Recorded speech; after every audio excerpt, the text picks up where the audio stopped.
Sí? Jordi Álvarez, ja el coneixeu, els que heu estat altres vegades aquí. És persona que ha agafat també una trempera amb els estudis i va desengranant per nosaltres fites interessants. I ell, com a filòleg, no? Has fet estudis de filologia? Tampoc? Bueno, doncs jo... De les ciències. Jo et tenia com a filòleg, no sé per què, però jo havia parlat amb algú i et posàvem dins del camp de la filologia. De fet, ell, quan ha entrat en contacte amb Nova Història fa uns anys, va agafar la drecera aquesta de també intentar portar, a partir de reflexions i anàlisis, una sèrie de temes que són interessants. Sabeu que a Anglaterra ja s'ha tocat també per altres investigadors, com el Joan Canarell o d'altres, i ell aprofundeix i marca una miqueta una base sòlida que pot ser també complicada com tot el que fa Nova Història, però creiem que és el suficientment interessant com perquè estigui aquí per mostrar el que va trobant i el que va falcant. I per tant, endavant, i si vols, no sé, 1 hora i quart, 1 hora i mitja, si hi ha temps per parlar, i després se'n van a fer el tas. Primer de tot, agrair-vos l'assistència i sobretot a l'Institut de Nova Història, que ha tornat a confiar en mi. Llavors, la prèvia és que aquí mateix jo ja havia parlat a l'Anglaterra catalana, però en 1 hora vaig anar des del temps de Tartessos fins al segle XVI, per tant, ara només me centraré en el segle XVI. Llavors, aquesta relació entre Anglaterra i Catalunya, en aquest moment concret, es podria tocar des de diferents àmbits. M'hagués agradat molt fer-ho des de l'àmbit estrictament cultural, perquè en aquest moment a Anglaterra hi ha una explosió de tot de pensadors, escriptors, etc., sense precedents anteriors, com és el cas d'en Shakespeare.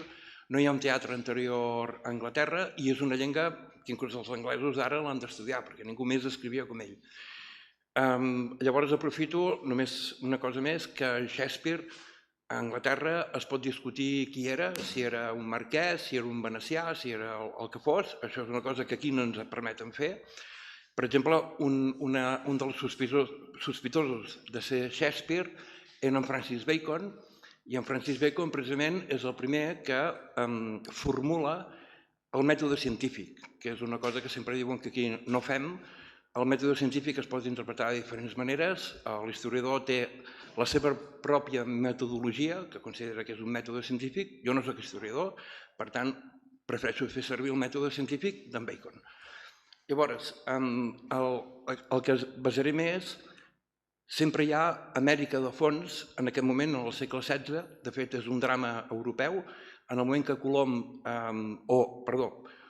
una nació, que és la nació catalana, legalitza, segons les lleis europees, l'ocupació d'Amèrica, o el fet que es pugui anar a comerciar, o fer-hi colònies, etc., tota Europa entra en convulsió, sobretot les grans famílies, però hi ha un pastís molt gros i tothom es mou. I en el cas, diguem-ne, català, grans estrategues com, per exemple, el rei Ferran el Catòlic, això ja veurem que ja ho teníem previst abans i van prendre totes les mesures que van poder. Fem mètode científic, que vol dir que en aquella època, per anar i tornar d'Amèrica, calia anar amb veler. És a dir, que havien d'aprofitar el vent o els corrents marins. Aquesta és una imatge per satèl·lit de fa uns dies. Si ho mirem per internet, aquest satèl·lit és continu, o sigui, el segon. Això, per mi, és ciència, no? És tal qual. Llavors podem veure com funcionen els corrents marins. Per la part de baix és el corrent d'anada, que és un corrent que tot l'any és gairebé igual. Si us fixeu, t'has de deixar caure des de, posem, al sud de Portugal, baixaries fins a les Illes Canàries. En aquest cas, Cap Verd està fora d'aquest corrent, però la major part de l'any també Cap Verd entra en aquest corrent marítim. Això és important perquè són els 2 últims llocs on pots agafar aigua i menjar abans de fer la llarga travessia. Aquesta travessia et du a el que ara és Veneçuela o al Carib, que és precisament on hi ha els primers assentaments europeus en aquella zona. Però per tornar cal pujar més amunt. De fet, més o menys, el lloc que està marcat, que després us l'ensenyaré, estaria entre el Boston i Nova York. Sobretot el referent és Boston perquè és el paral·lel 42. I els escrits, sobretot anglesos d'aquesta època, sempre fan la referència al 42. És a dir, tant si és per sota com per sobre, diuen 2,5 graus per sobre del 42 o 1,5 per sota del 42. I això és molt important en aquesta història, no? De manera que ara és l'estiu, la manera de tornar és molt més fàcil. Si això ho mireu a l'hivern, és ple de tempestes per allà dalt, i va parar aquest corrent a Anglaterra. En aquest cas concret hi ha una volta, però normalment és més directa. Mirant-ho d'una altra manera, va clar, no? Llavors, el que ens diuen els historiadors d'aquest altre mètode científic és que us ensenyo el primer viatge de Colom. Si ho teniu present, com havia ensenyat els vents, Colom va tornar en contra del vent, o sigui que encara no hauria tornat, de fet, no? I a més, quan hi va, no aprofita els corrents correctes.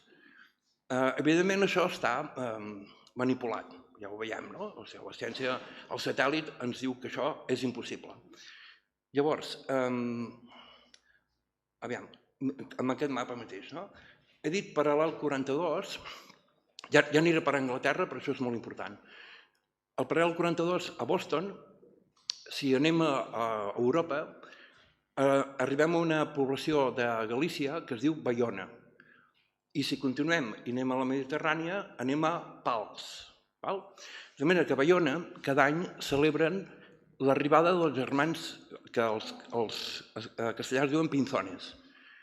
Haurien arribat des d'Amèrica a Baiona i llavors els historiadors se'n riuen perquè agafen aquest mapa com a referent i diuen és impossible que si eren portuguesos arribin al sud de Portugal i després pugin i es passin Portugal.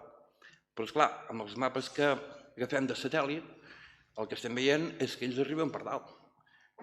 Evidentment arriben al 42, que és Baiona, i després ja no cal mirar les estrelles ni res. Saben que han d'anar a Pals, que és primer el 42, per tant només han de fer cabotatge. Aquest camí de dalt, de fet, és secret, fins a un punt, no? És a dir, aquí els únics que poden navegar, la gent no anava a una escola de navegació, eren coses que venien de família, els mapes els tenia poca gent i, per tant, no hem d'anar a gratar casos com, per exemple, un Colom que fos fill d'un taverner o un Francis Drake que fos fill d'un plebeu. Hem de buscar gent noble, que són els que tenien accés a aquest coneixement o també el poder de tenir un vaixell propi, per exemple. Llavors, en el cas dels Estats Units, aquest lloc entre Boston i Nova York hi ha aquesta torre, és a Newport. Aquesta torre està força malmesa, però estructuralment encara es pot estudiar i té molts de pares. Diuen que si era viking, si era fenici, sempre precolombí. Però ara farà 3 o 4 anys un historiador de Newport va fer un treball fabulós, si el trobeu és una cosa excepcional. Ell ha conviscut tota la vida amb aquesta torre, perquè és a casa seva això, i llavors va dir l'única persona del món que podia fer aquesta torre era aquest senyor John Dee. I a més, va llegir tota l'obra de John Dee i veu com aquest senyor era conseller de la reina Elisabet, segle XVI, després en parlaré d'ella, i ell li proposa de fer una colònia a Amèrica i des d'allà expandir-se. És a dir, que aquesta torre gairebé és fundacional dels Estats Units. En John Dee era galès, és a dir, que era estranger a Anglaterra. Si el busqueu, trobareu que hi ha una genealogia d'ell. És a dir, el seu pare es diu Dee, l'avi es diu Dee, el besavi es diu Dee, però aquest de Newport, quan va llegir tot el d'en John Dee, es troba en el dietari que aquest senyor deia la lletra que m'agrada més és la lletra delta, i delta en anglès és Dee. O sigui que era el seu pseudònim, no? Aquest senyor l'han esborrat, era un gran matemàtic, un gran cosmògraf, etc. Però també escrivia llibres com Comunicar-se amb els àngels i llavors per aquí el van matar, perquè en dia és boig. Falta una cosa en John Dee, si la recordo ja us la diré. Això, exacte, que estàvem parlant d'Anglaterra i Catalunya. Llavors resulta que John Dee va proposar un nom per a aquesta colònia a la reina Elisabet. No li van fer cas. Aquest nom l'explicaré en una altra xerrada, perquè això és una cosa a part. És un nom que té relació directa amb Catalunya. O sigui, en cap lloc del món trobarem alguna semblant. I les localitzacions properes. L'únic que ha quedat és que a Newport és a l'estat de Rhode Island, que vol dir Illa de Rodes. I direu, és a Grècia? No, en aquest cas és Roses. És a dir, era una persona que coneixia molt i molt bé Catalunya. I aquest el deixem. Bé, sabem, de fet ho he dit abans, que abans en Amèrica van prendre tot de decisions estratègiques. Mirem, això serien tots els frontals europeus i africans que donen a l'Atlàntic.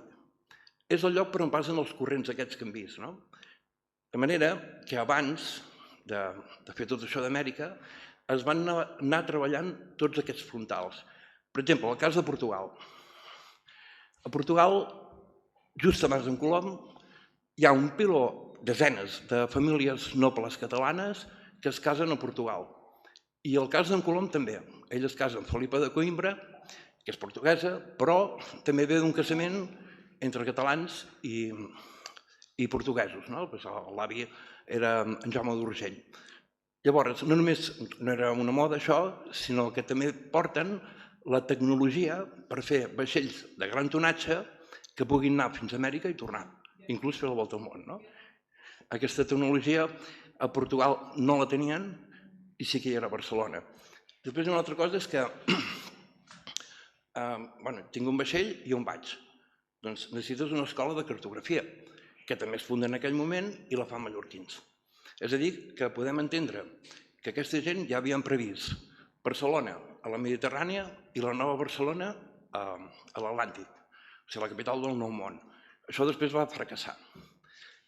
Si baixem a baix a Canàries, ja en vam parlar aquí, en Carrascamp, sabem que eren mallorquins els que havien anat, Cap Verd, que de vegades el corrent passa per allà, era portuguesa, d'aquests portuguesos que són tots catalans i portuguesos.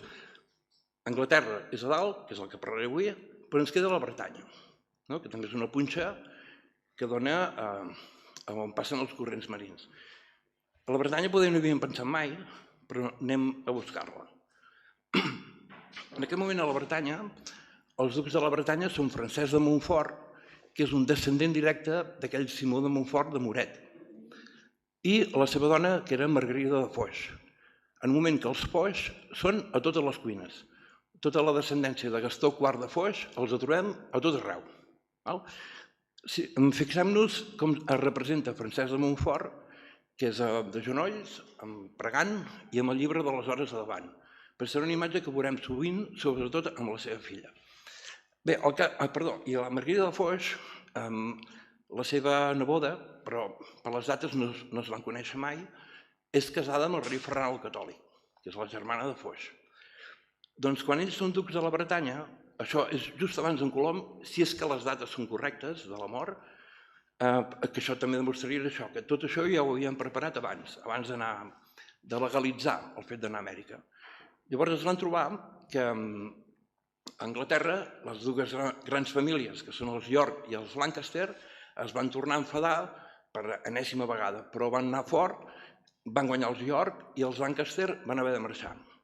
I van fugir precisament a la Bretanya. Totes dues famílies deien ser descendentes dels Plantagenet, segurament és fals, jo crec que només els Lancaster. En tot cas, els Lancaster han de marxar, van a la Bretanya i un cop són allà plantegen una cosa que els historiadors diuen que era la Guerra Boja. Per què? Intentaven tornar a Anglaterra, guerrejar, guanyar, fer fora els York i posar-se ells en el tro per sempre més. Esclar, quants Lancasters van anar a la Bretanya? 15, 20, 30? I quin exèrcit tenia la Bretanya? Per tant, l'historiador diu, això és una guerra boja, és una bogeria. Tot i així van establir vincles, i un dels vincles, primer mirem les filles dels ducs de la Bretanya, és l'Anna de Bretanya i l'Elisabet de Bretanya. Si mireu l'escut, conserven les armes dels Foix, que de fet són les mateixes de la família real catalana, i els altres són els Montfort. Llavors van agafar el Lancaster, que deien que seria rei d'Anglaterra, si guanyaven la Guerra Boja, es casaria amb l'Elisabet. I l'Anna, que era l'hereva de la Bretanya, seguiria un altre camí. Curiosament, l'Elisabet va morir en 12 anys, per tant, en principi, l'eliminem de la història. Anem a buscar l'Anna de Bretanya, us l'ensenyo en gros, perquè veieu que també se la representa com el seu pare, de genolls, pregant, i amb el llibre de les hores, en aquest cas amb unes senyores a darrere amb corones i això. Això ho anirem veient sovint, no? És la manera de representar tant el pare com la filla. Doncs llavors, el periple vital de l'Anna de Bretanya, com a hereva del ducat de Bretanya, primer es va casar amb aquest senyor, l'emperador de l'imperi sacro-germànic i tot això, Maximilià. Era un home molt gran, li va durar un any. Llavors va anar a França, es va casar primer amb un rei de França, va tenir descendència, aquest rei de França es va morir i l'Anna de Bretanya es va quedar simplement a Palau. Va aparèixer un altre, s'hi va casar i és el nou rei. Aquest altre rei, això us ensenyo només per veure que l'Anna de Bretanya també la trobem en moltes cuines, tot i que és l'hereva d'un lloc petit. Aquest segon rei és Lluís XII i tots dos eren reis de Nàpols. I això és molt curiós perquè són reis de Nàpols en el moment que els Cardona agafen Nàpols. Però, clar, la relació dels Foix amb els Cardona no és una relació d'hostilitat, és una relació inclús familiar. De manera que, per exemple, si us entreteniu algun dia a trobar aquest codi, el codi Gigui, trobareu que us diuen que es va fer a Flandes, que el va encarregar Felip el Vell, és a dir, aquest el Felip l'Hermoso. Aquí hi ha uns escuts que ja els coneixeu, que no tenen res a veure ni amb Flandes ni amb Felip el Vell. Però a totes les pàgines hi ha l'escut dels Cardona, menys algunes pàgines que han enganxat hi ha l'escut dels Fernández de Còrdova. O sigui que ja és una manipulació a part. Si us fixeu en aquest dibuix, trobem una altra vegada la figura d'una persona de genolls, pregant i amb el llibre de les hores. I això un musicòleg, que és l'únic que defensa que això ho van encarregar els Cardona, i aquesta composició, gairebé totes, estan dedicades a l'Anna de Bretanya, no pas al rei de França, sinó a l'Anna de Bretanya, doncs s'ho va mirar en lupa i va veure que havien pintat a sobre perquè semblés un home. Tot això és això, que veure que l'Anna de Bretanya no era simplement una senyora de la Bretanya que d'allò, sinó que la veiem a Nàpols, a Alemanya i sobretot a França. La Guerra Boja. La Guerra Boja va tenir un instigador intel·lectual que, a més, era el finançador. No era el Lancaster, no era un duc de la Bretanya, era el rei Ferran el Catòlic. Llavors dius, no era una guerra boja, perquè la filla del rei Ferran va ser reina d'Anglaterra. O sigui que aquí hi ha alguna cosa que falla. Llavors, curiosament, quan ella anirà a Anglaterra, no hi ha Lancasters i no hi ha Yorks, tampoc. És a dir, allò que havia passat amb el Lancaster i els York havien de ser reis, s'havien quedat allà, els Lancaster havien marxat, dius, van tornar o no van tornar. Ella, diuen, es va casar amb un Tudor. De fet, es va casar primer, molt joveneta, amb Enric VII, però es va morir. Llavors es va casar amb el seu germà. A partir d'aquí, la història el que fa és privilegiar aquests Enrics, ja sigui perquè fossin homes o perquè eren anglesos, com si la legitimitat dinàstica vingués d'ells. Però el que veiem, si ella primer es casa amb un i després amb l'altre, amb qui es casa la Caterina és amb Anglaterra, fos qui fos, allà. A més, aquesta dona, ella i Isabel de l'Este, totes dues, eren referents a tota Europa. I no per coses frívoles, sinó per la capacitat intel·lectual de totes dues. Per exemple, la Caterina era una gran estratega, una apassionada de la música, composava música, era apassionada de la pintura, pintava, apassionada de la literatura, escrivia, i sabem que escrivia en català. Doncs el pare, el gran estratega, hagués pogut escollir el millor partit per a la seva filla. Però en aquest cas el millor partit és Anglaterra, ja ho sabem. Han de controlar Anglaterra perquè és on venen totes les mercaderies d'Amèrica. No pots deixar Amèrica sola. Hi ha una frase que va trobar en Canadell, que és molt important amb aquesta història, ell va trobar que el Parlament anglès havien dit som una nació tan pobra que qualsevol altra nació ens pot envair. Això és molt important també, no? En el sentit de el rei Ferran, el poderós rei Ferran, no enviaria la filla allà en un lloc que qualsevol nació les pogués ajudar, no?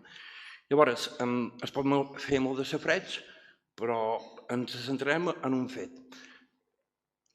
Qui té poder a Anglaterra és la reina Caterina, per una raó molt senzilla. Primer, quan el seu pare és viu, qualsevol cosa que passi a Anglaterra, el pare l'ajuda. I quan el pare ja és mort, qui l'ajudarà és l'emperador Carles, que és el seu nebot. L'emperador Carles l'escriu amb ella moltes vegades, estimada tieta, però inclús la van a veure a Anglaterra. Quan es parlen del divorci de la reina Caterina amb Enric VIII, dius, qui dels dos perdia? Perquè Enric VIII no podia escriure a l'emperador Carles i dir-li te'n recordes que tens una neboda que jo m'hi vaig casar, una tieta, i jo m'hi vaig casar amb ella? L'altre, no me'n recordo pas. Però amb la Caterina sí que té relació directa. Llavors, quan ens diuen que és Enric VIII qui es vol separar d'ella perquè vol un descendent mascle i ella no li dona i ella ja té 42 anys, això ho hem de veure d'una altra manera. A més, sabem la solució. És la filla de la Caterina, la reina Maria, la que serà reina, i en solitari, tot i que es va casar, però és en solitari. I després hi haurà la reina Elisabet, també que serà reina en solitari, tot i que en principi no hi ha relació entre totes tres. Per tant, no hi ha cap problema que a Anglaterra hi hagi una reina. Llavors, aquesta falera d'aquest senyor de tenir un fill mascle, d'on te surt? Llavors, no només això, sinó que aquest Enric VIII diuen que va anar a buscar l'Anna Bolena. Aquí diu Anna Bolena, no diu res més que això, no? De fet, el quadre no és original, és una còpia de l'original que ja s'hauria fet fa molt de temps i que també és curiós, no? Perquè has hagut de destruir l'original, si ja el tenies, ja estava bé, per fer-ne un altre, però és una altra història. Llavors, l'Anna Bolena, ens expliquen coses de safreig, però hi ha un detall biogràfic d'aquesta dona que és molt important. Recordeu, l'Anna de Bretanya és a França, ha tingut fills amb 2 reis i diuen que lloga una mainadera i la mainadera és l'Anna Bolena. Llavors,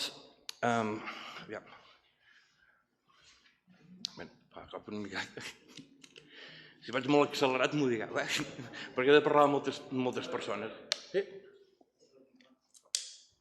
Bueno, és la mainadera, llavors l'Anna Bolena també és a la cort real anglesa perquè és molt amiga de la reina Caterina. Llavors, si busquem la seva ascendència, l'Anna Bolena gairebé és pleber. Diuen, no, hi havia un tiet seu que era no sé què, però és pleber.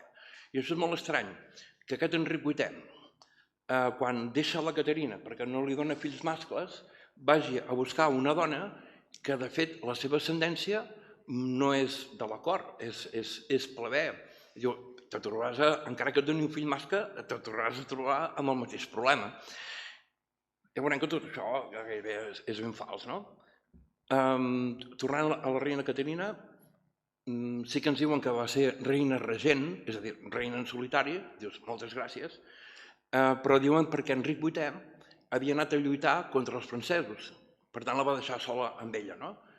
Dius, aviam, aquest senyor, que és d'una nació, que qualsevol altra nació del món la pot envair, resulta que va a França a guerrejar. Aquí hi ha més que això, no? Llavors, amb la Caterina ens trobem amb aquest divorci que en principi qui surt perdent és Enric VIII, perquè perd un defensor molt i molt gros com és l'emperador Carles. Llavors, l'altre és, aviam,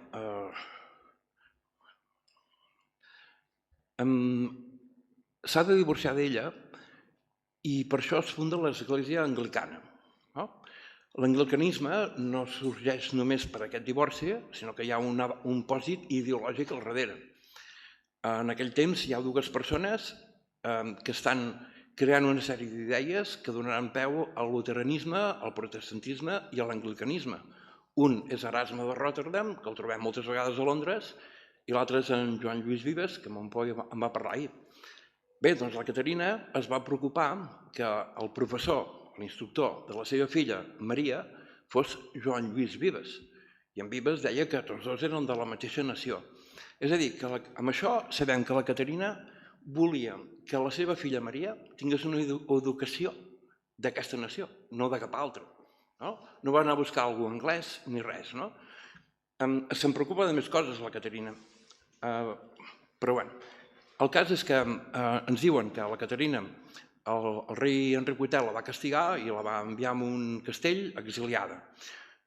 Si ho busqueu, perquè els anglesos conserven moltes coses, hi ha la relació de persones que anaven en aquest castell, on se suposa que la Caterina estava castigada. Allà hi anava tothom, però tothom, i si estaven dies, setmanes, etc.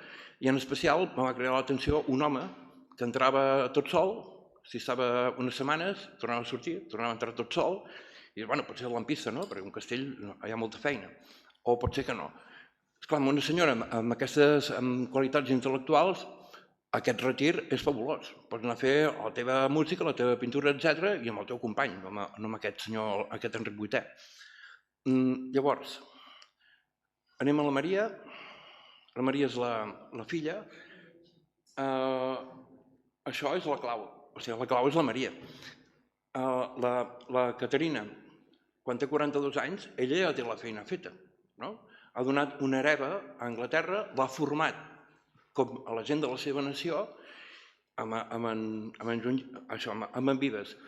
Perdó, que m'havia descuidat. Això de l'església anglicana, que diuen que la va fundar Enric VIII, Enric VIII no té cap mena de relació amb en Vives. És la Caterina que té relació amb en Vives. És a dir, que si hem de buscar un referent ideològic, és al costat de la Caterina, i és el que està amb la Maria. La reina Maria, tenim que el seu, diguem-ne, pare, aquest, el rei Enric VIII, s'està casant i casant i casant i casant per tenir un hereu, però al final qui serà reina és la Maria, que és precisament, Enric VIII no volia la mare, no volia la filla i la Maria és reina, no? Dius, com es fa això, no? Si no és que és la reina Caterina que posa la seva filla de reina, no pas ell. Ell continua casant-se. La reina Maria sí que es va casar, però es va casar amb Felip II de Castella. Llavors, amb això podem dir coses, per exemple, com si la seva mare tenia l'emperador Carles de protector, doncs la filla es casa amb el fill de l'emperador Carles i tot continua igual. El que és molt discutible, però molt, és que aquest Felip II de Castella tingués el domini absolut de la península i el domini absolut d'Amèrica, com després veurem. Llavors, en aquest casament entre tots dos, el que hauríem de veure és què treuen un de l'altre. Per exemple, en el cas de... O sigui, la versió oficial és que si tots dos haguessin tingut un fill, hauria heretat tot el del pare i tot el de la mare. Què té la mare, la Maria? Doncs té Anglaterra, que és un lloc que qualsevol nació del món no pot envair. Encara estan així. Llavors no és un partit bo. En el cas de la Maria, sí, hem dit que podia ser un protector. Hi ha d'haver alguna cosa més perquè en Felip II no només es vulgui casar amb ella, sinó que vulgui tenir un fill amb ella i que ella no el vulgui tenir. Hi ha d'haver alguna cosa més. I això jo proposo d'anar a Catalunya i veure què està passant, perquè aquest Felip II i els catalans no són gens amics, però hi ha més. Per exemple, la principal dels Cardona, que és la Joana de Cardona, que és en aquest mateix moment, resulta que diuen moltes coses ella, però una d'elles seria que tindria les rendes embargades per al rei Felip II i, a més, els estats familiars, alguns estats familiars dels Cardona, el Felip II en discutia la titularitat. Això segurament és del tot fals, la Cardona era molt més poderosa que aquest senyor, per tant, quan va rebre un paper dient t'hem embargat les rendes, i bueno, fora. Això demana una ocupació.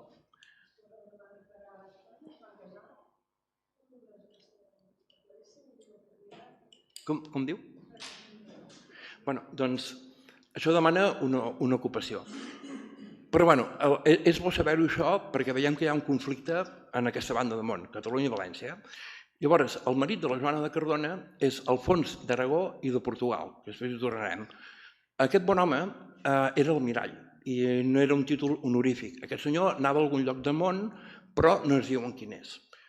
Només hi ha un lloc de món que no es podia dir on anava, no? I en aquell lloc de món veiem gent que es diu Alfonso de Vera i Aragón, Alfonso Fernández de Córdoba, etc. Però el que és molt curiós d'aquest senyor és que era virrei de València. I dius, virrei de qui? De Felip II. O sigui, a Felip II t'anomena tu virrei i a la teva senyora li pren tot. Això com s'explica? Llavors, la legitimitat dinàstica de Felip II es basaria en el fet que és fill de l'emperador Carles. I en aquest cas, l'emperador Carles, la legitimitat li ve d'aquesta reina Joana, que els castellans diuen la loca. Però si hi ha un enfrontament entre Felip II i els poderosos Cardona i Alfons d'Aragó, que és de la família real catalana, llavors hem d'anar a buscar una altra legitimitat dinàstica. Hem de tornar enrere, agafar el rei Ferran. Dels 4 fills del rei Ferran, un era monja, un es va morir jove, queda la Joana, la liquidem i ens queda només la Caterina. Per tant, la legitimitat l'hem d'anar a buscar allà dalt. És a dir, la Maria Tudor és la neta del rei Ferran, és la filla de la reina Caterina. De manera que el casament de Felip II amb la Maria es pot entendre d'aquesta manera, almenys si algú té una hipòtesi millor, li compro. Però per què? Per què t'interessa mon fill? Perquè llavors s'acabarà qualsevol conflicte entre Catalunya i Castella. Perquè el Felip II, el tercer, el que fos, diria aquest noi és fill d'aquesta nissaga dels Habsburgs i de la nissaga que a tu t'agrada, sigui la Caterina o l'altra. S'ha acabat el conflicte. Això és l'interès de Felip II. I la Maria Tudor no vol tenir fills. De manera que ella és la que estableix cadascú a casa seva i que jo no entraré als afers de Castella i tu no entraràs als afers d'Anglaterra. Qui es mou per veure l'altre és Felip que va a Anglaterra. La Maria no va anar mai a Castella. Llavors, per exemple, almenys una de les vegades es van estar 7 dies junts i quan Felip va marxar, la Maria l'escriu i diu estic embarassada. Llavors el Felip segurament va fer així, però quan arribava el moment de parir, llavors la Maria el torna a escriure i li diu em sap molt de greu, però era un embaràs psicològic. Llavors, així que estàvem parlant d'en Bacon i el mètode científic, em vaig preocupar per saber què era això d'un embaràs psicològic. Jo ho havia sentit en gossos, però no en persones. Doncs sí, en persones també hi és, no? Amb una sèrie de característiques que és important.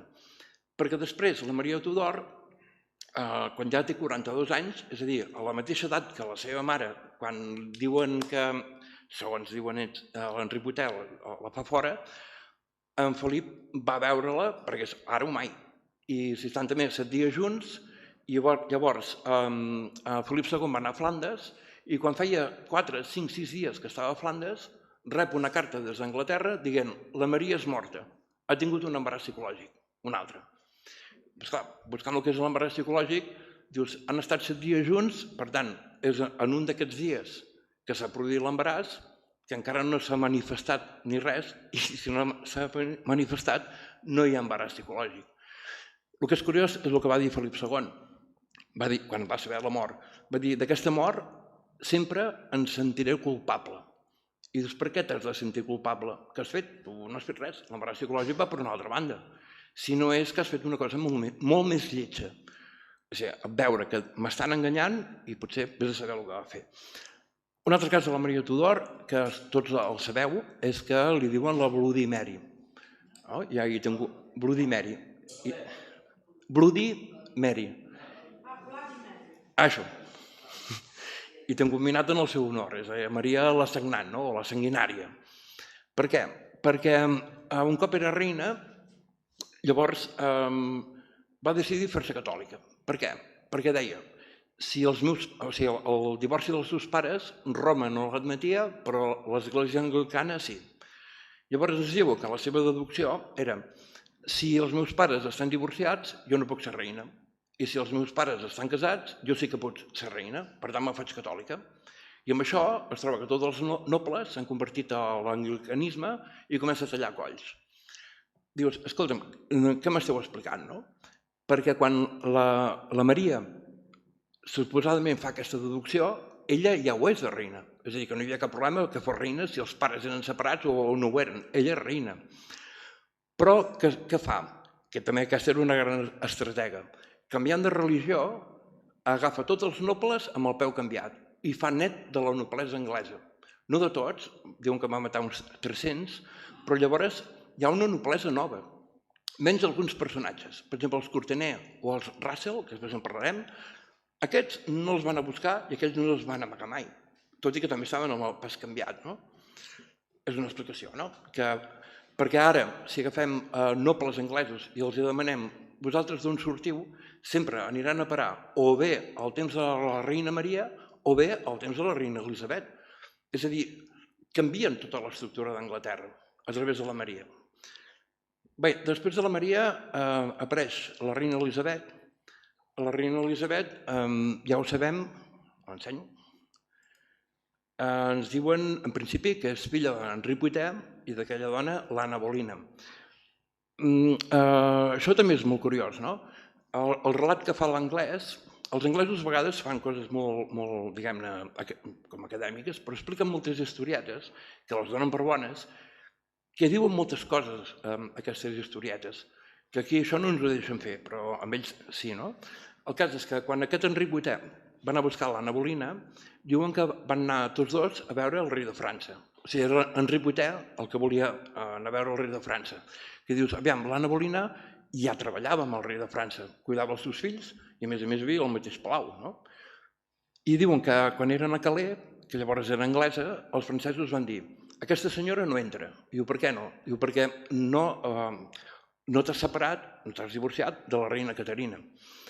Bueno, a part, diuen que aquella mateixa nit l'Anna Bolena li va dir al rei Enric VIII fins que no et divorcis de la reina Caterina, tu i jo no tindrem relacions sexuals. Llavors, 9 mesos justos i clars després, neix Elisabet.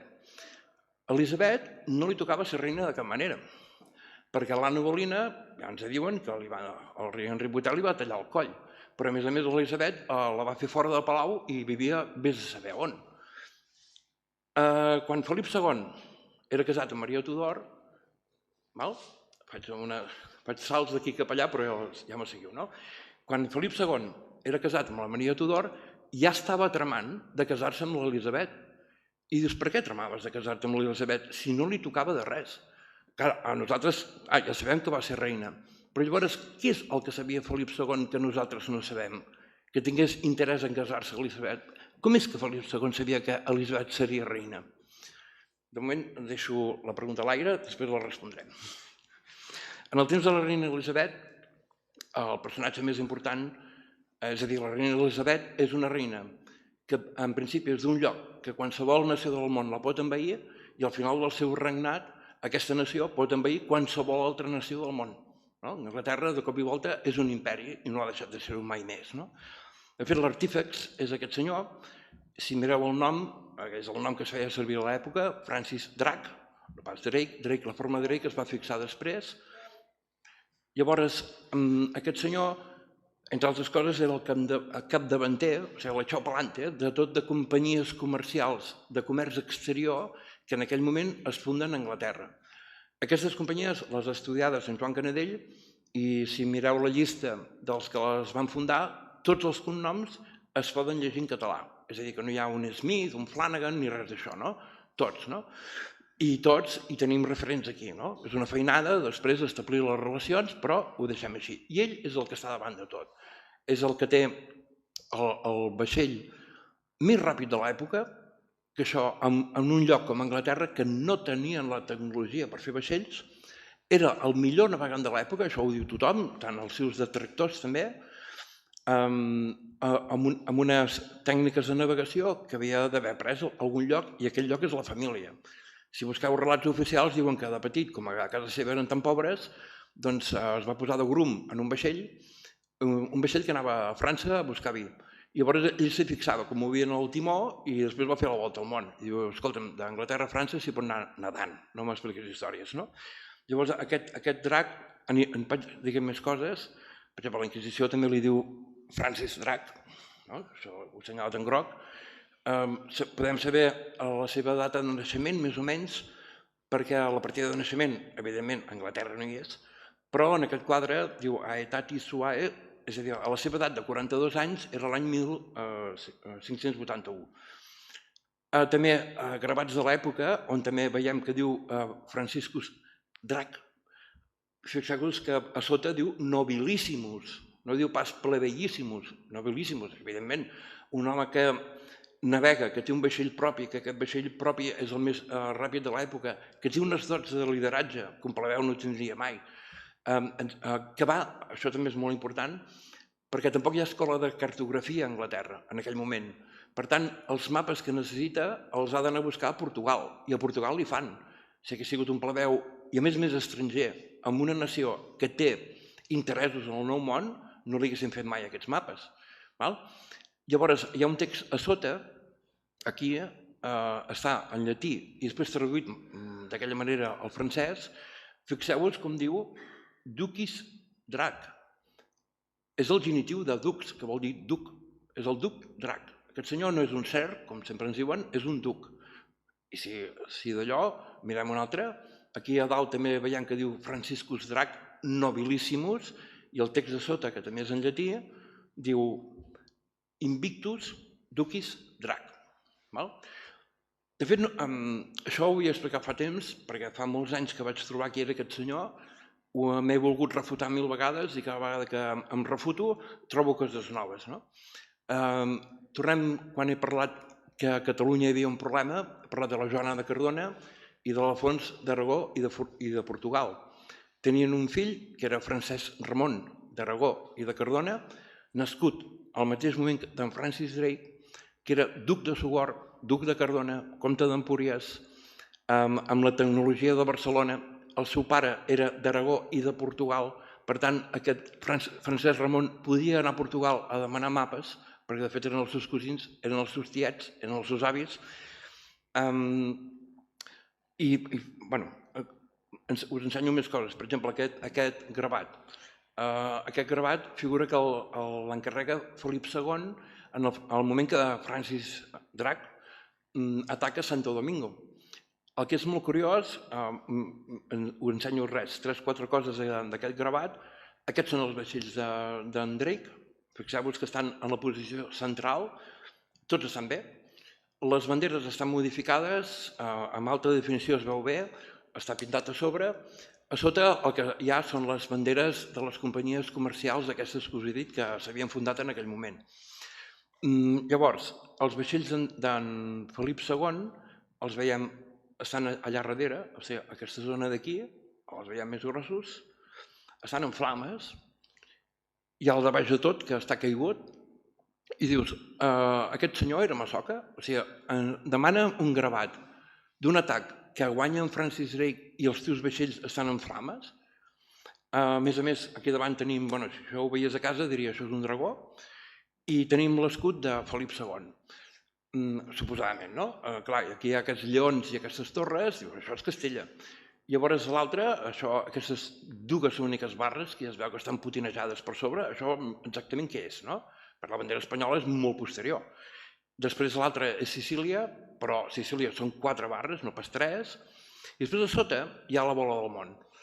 En Francis Drake, després de fer la volta al món, sempre es va fer retratar amb una bola del món, la va incorporar al seu escut, etc. I això, Felip II va fer la volta al món? No.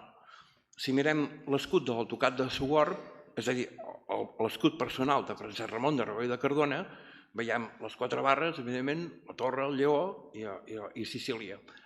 Simplement el que va fer després és afegir a sota les coses que havia aconseguit a Anglaterra, com per exemple fer la volta al món, que és això, no? Evidentment, això no ho va encarregar mai Felip II, i a més el periple vital d'aquest quadre és encarregat a Londres i va anar a parar a Washington, és a dir, que no és a Madrid tampoc. Més coses. Qui sabia més de Francis Drake era aquesta senyora, és de Califòrnia, en principi era arqueòloga, però un dia va anar a Mèxic, a l'arxiu més gros de Mèxic, i només d'entrar es va fixar en unes caixes, per de formació d'arqueòloga, va veure que hi havia un pam de pols i va dir això no ho ha tocat mai ningú. De manera que va mirar bé qui hi havia i es va trobar les interlocutòries de la Inquisició quan Francis Drake va acabar fent la volta al món. Que la Inquisició tenia molt d'interès de saber qui anava amb ell, cap a on anava, etc. Va escriure un llibre que és un tresor, realment és una cosa fabulosa i és un llibre que llegeixo un cop i un altre, però sempre trobo coses noves. Però llavors, així en resum, sabem com Francis Drake havia d'anar a Amèrica. El que es troba ell és que sempre atacava el Carib de cares fins que els castellans es van reforçar. Llavors va dir, bueno, tots els ataco per darrere. Però això implicava passar per sota d'Argentina, una zona que no s'havia explorat mai, i per aquí només hi havia passat en Magallanes i la seva gent, ningú més. Un fet important és que quan ell baixa, ja sabem com baixava, no? Canàries, Cap Verd, és l'única manera. A Cap Verd hi havia un home, allà tot sol, amb un vaixell immens, que va acabar de fer la volta al món, un home que es deia Nuno da Silva. Da Silva és el cognom de la mare, llavors mantindré una tensió narrativa abans de dir-vos qui era, no?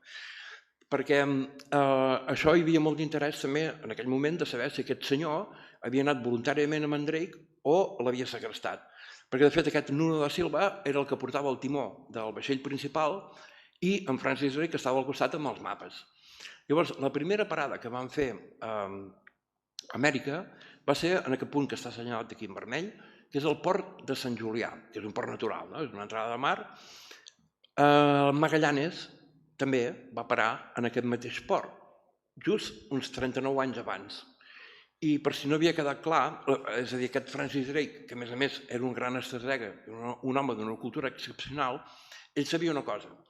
Ell contactava amb gent europeus que hi havia, sobretot a l'altra banda, a Xile, encara Xile i Perú i així, sabent que anirien a parlar amb la Inquisició faria uns informes, aquests informes els enviaria al virrei, el virrei ho redactaria i ho enviaria a Madrid perquè ho llegís Felip II. És a dir, que fa servir aquesta gent, i aquesta gent s'hi presta, per fer propaganda. Llavors, una de les coses que en Drake vol deixar clara és aquesta, que en el port de Sant Julià hi havia una pedra que deia Magallanes, per si no havia quedat clar, no? Llavors, què va fer Magallanes quan va arribar al port de Sant Julià? Va fer uns judicis a la seva tripulació, algun s'havia amotinat, algun havia desobeït. Drake fa el mateix, fa un judici i intenta, i ho aconsegueix, que això arribi a les orelles de Felip II. No us explicaré el judici, però simplement hi ha un fet curiós. Tots els que parlaran amb la Inquisició, cap d'ells havia estat en aquesta part del port de Sant Julià, estaven a l'altra banda, però tots i cadascun d'ells havia explicat aquest judici i una altra cosa que sí que us explicaré. Cap d'ells va dir de què el van jutjar amb una persona i la Inquisició no ho va preguntar mai, és a dir, que tots sabien de què anava això, no? Llavors, a part d'això,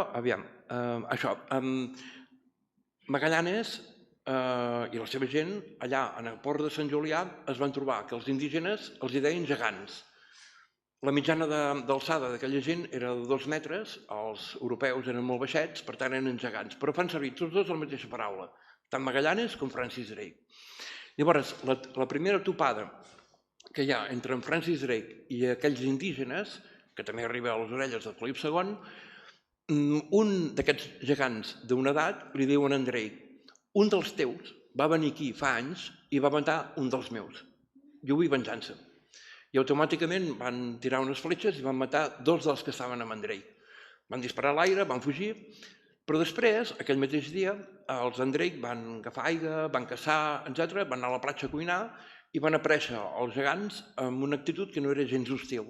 De manera que la gent d'en Drake va dir: voleu menjar? I van dir: no. Però en aquell moment un nen va anar corrents on estava en Drake, i això també en Drake vol que ho sàpiga Felip II i que ho sàpiga tothom, i li va prendre la gorra. La descripció de la gorra és que era de tela vermella, de manera que aquesta noia, la Cèlia Nuttall, va buscar per tot arreu quina gorra era. De fet, ella ens dona la solució, perquè també va trobar les interlocutòries de la Inquisició d'una altra banda, és a dir, quan en Drake va acabar de fer la volta al món, i ens diu que en una illa que estava densament poblada en l'oceà Índic, amb indígenes, Drake la va batejar com Barretina. I barretina és una paraula exclusivament catalana i és una gorra de tela vermella. O sigui que us podem fer la broma. Que quan van veure tanta gent en aquella illa, li van dir tornaran a prendre la barretina. I així es va quedar el nom. Bé, després de fer la volta per baix, passen tota una sèrie de coses molt curioses, que me les estalviaré, per anar a trobar el primer gran personatge amb el que interacciona, que és aquest, Sant Juan d'Antón. En Sant Juan d'Antón anava per l'altra banda, per la banda de Xile, amb un vaixell carregat d'or i de plata, amb una tripulació molt petita i sense armes. De manera que en Drake arriba, es posa al seu costat i llavors, durant uns dies, va anar traslladant l'or i la plata del vaixell d'aquest senyor en el seu vaixell. Tots els que van, inclòs Sant Juan d'Antón, i tots els que anaven amb ell, van anar a declarar voluntàriament a la Inquisició.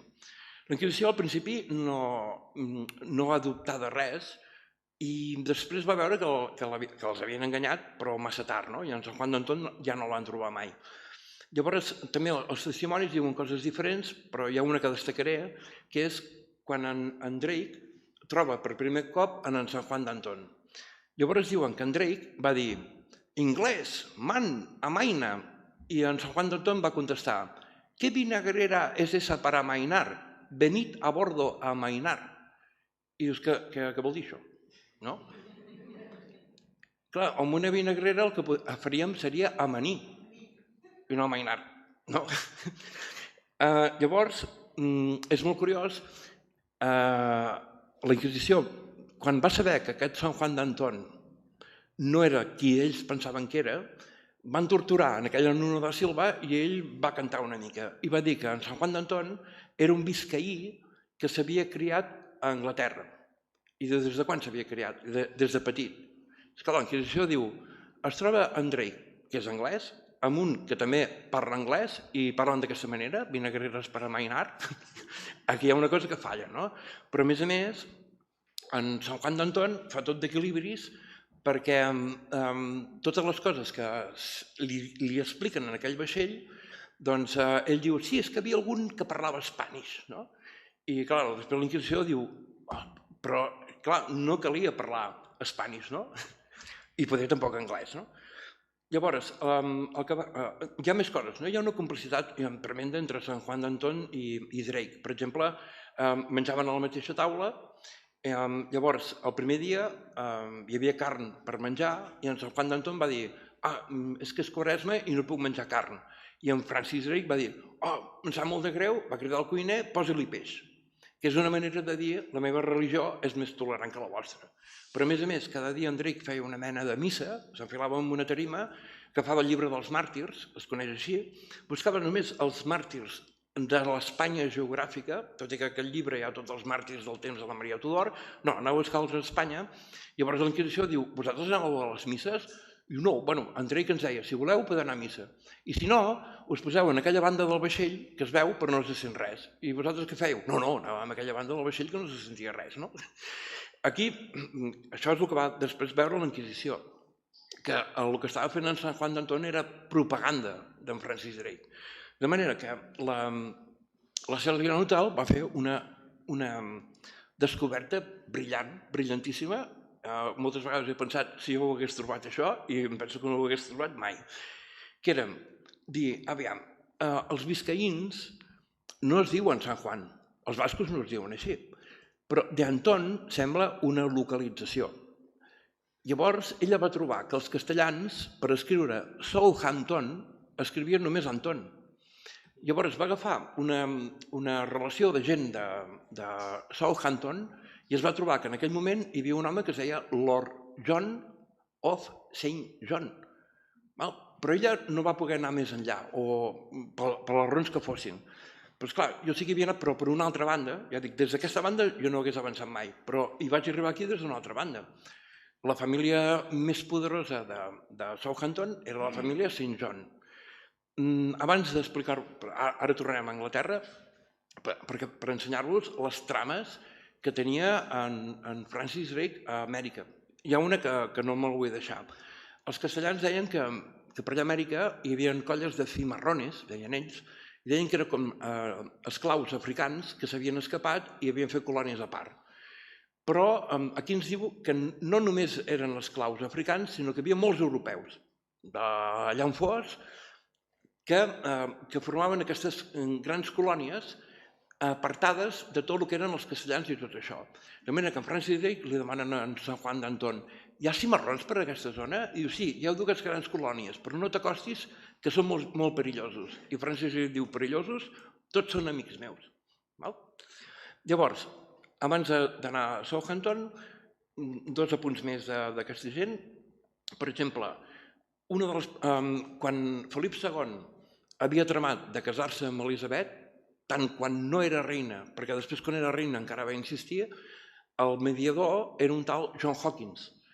Aquest John Hawkins, els castellans en deien Juan Aquines, i era un home que era parent d'en Francis Drake, ningú sap quin parentesc tenien, però era el precursor d'anar al Carib i prendre l'or de Felip II. De fet, ell va ser el primer, i diuen que li va ensenyar en Francis Drake. Doncs en aquest llibre apareix el nom real, el nom de John Hawkins, Juan Dracles, Juan Drac. Hi ha un John Drake també per allà. És a dir, si tornem a Catalunya i busquem en Francesc Ramon, aquest de Reguer de Cardona, ens trobem que el seu germà gran, el primogènit, es va morir dues vegades i en dos llocs diferents. Es va morir a Arbeca i es va morir a Flandes. Llavors dius, bueno, això, aquella gent tenia molts diners, potser ho feien així, no? Però, bueno, sospitós, no? Això no ho he investigat gaire. Llavors, el que sí sabien, i això també ho havia trobat en Canadell, a través d'uns llibres de naturalització, que de cop apareix un John Drake que arriba a Anglaterra. Esclar, però des d'on? Des de Flandes. Clar, aquest el fan morir a Flandes, en el primogènic, que és el drac, i llavors apareix a Anglaterra i allà li diran Hawkins o li diran com sigui, però és aquest Juan Dracles. I a més, la Celia Nuttall, que és llavors, que ella venia de l'arqueologia, ella ja sabia que es deia així. Hi ha més coses curioses allà, per exemple, després d'agafar el vaixell d'en Sant Juan d'Anton, en Francis Drake va agafar un altre vaixell ple d'or i de plata d'un tal Francisco de Zárate. En Francisco de Zárate també era un biscaí que s'havia criat a Anglaterra. Aquest jo no l'he trobat, la Celia Nuttall tampoc el va trobar. Però un dels que estaven en aquest vaixell, un que es feia dir Pasqual, li diu a la Inquisició, fixeu-vos que diu, va dir al testimoni que aquells homes, els que estaven amb en Drake, no eren anglesos, eren d'il·legible. No només això, diu, com és que els vaig reconèixer?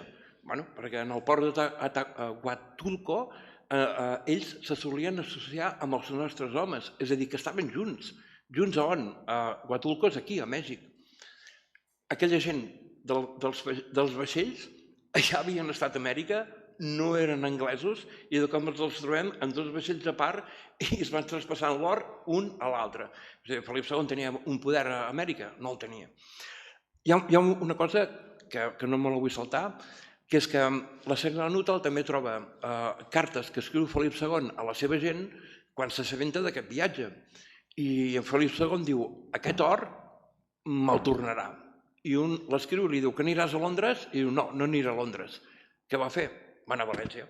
Va agafar els Cardona i va dir, tu, la teva família m'ha pres tot l'or. I d'aquí ve tota aquesta història d'aquestes rendes amargades i aquests estats familiars en disputa. Que és dir, el teu germà m'ho està prenent tot i jo t'ho prenguen a tu. Per això deia, no em cal anar a Londres. Ens quedava aquest noi, Nuno da Silva, que es mereix una sèrie de Netflix per ell sol, però és un home apassionant. Ens quedava sabíem el cognom de la mare, sabíem que fa el mateix que Magallanes, és el que porta el timó, i sí que es conserva el diari, és a Sevilla, no el podem consultar nosaltres, però la Celia Nuttall s'ho va manegar per fer fotos. De manera que ella, convençuda que era portuguès, va portar aquell diari a traduir a la Universitat de Califòrnia, allà van dir que allò no s'entenia de res, llavors el va portar a Londres, al Departament de Portuguès de la Universitat de Londres, i li van dir, entenem alguna cosa, però aquest senyor segurament era analfabet. Esclar que ella reprodueix alguns textos de Nuno da Silva i dius, mira, si m'ho haguessin portat a mi, ho hagués traduït jo. Perquè hi ha una altra cosa que diu la Inquisició, volien saber la relació entre Nuno da Silva i en Francis Drake. Llavors, un diu, érem molt amics, estaven tot el dia junts i no paraven de riure. I pregunta a la Inquisició, i de què parlaven? Diu, no ho sé, perquè no parlaven ni anglès ni portuguès. Llavors, quina llengua parlaven tots dos, no? Llavors, en aquest diari de Nuno da Silva hi ha tot de referències a Magallanes, però ho escriu diferent. Escriu Magell i llatina Anes. De manera que vaig anar al diccionari portuguès i resulta que Magell vol dir soldat. I com es deia Nuno da Silva? Com es deia el seu pare? Es deia Álvaro Joanes, que els catalans en diguem Álvar Anes. I aquest senyor és el que sabia com passar per allà sota, perquè després els castellans durant 150 anys van enviar expedicions per fer castells a la part de baix d'Argentina i durant 150 anys no va tornar cap expedició, però ell sabia com passar-hi. I la definició és que era un home d'uns 60 anys, per tant, en el temps que va passar en Magallanes devia tenir 21, 22 o 23 anys. Llavors, estàvem en Sant Juan d'Antón, la Celianuta al final va adoptar si la seva brillant deducció, que era St. John of Southampton, era veritable o no, per tant, ho va deixar estar, nosaltres ho anem a recuperar. Resulta que la pubilla del St. John de Southampton era la Margaret St. John, pot ser que sigui aquesta o aquesta que sigui la filla d'ella, perquè a vegades es confonen. La Margaret St. John era casada amb Francis Russell, o Russell. Segons els anglesos, Francis Russell era el padrí d'en Francis Drake i per això en Drake es deia Francis, encara que sigui fals, és igual, però veiem l'entramat que tenien allà. I gent com Rossell, que ja sabem que és un cognom que a nosaltres ens és familiar. És a dir, Sant Juan d'Antón, que és St. John o Southampton, potser és la seva germana, perquè hi ha lliga, o la seva cosina, és la que li està donant l'or a en Drake, a Amèrica, i en Sant Juan d'Antón fa veure que ell és castellà i que treballa per Felip II. Llavors, d'aquest Rossell no els deixarem perquè aquest és el primer Rossell de la família noble, és a dir, aquest figura que va néixer plebeu i va morir noble és en John Rossell, ho direm així. Llavors, el fet d'ennoblir-se, ell, els anglesos ho expliquen en una historieta, jo us la diré tal com la diuen ells, però aniré fent picotejant, no?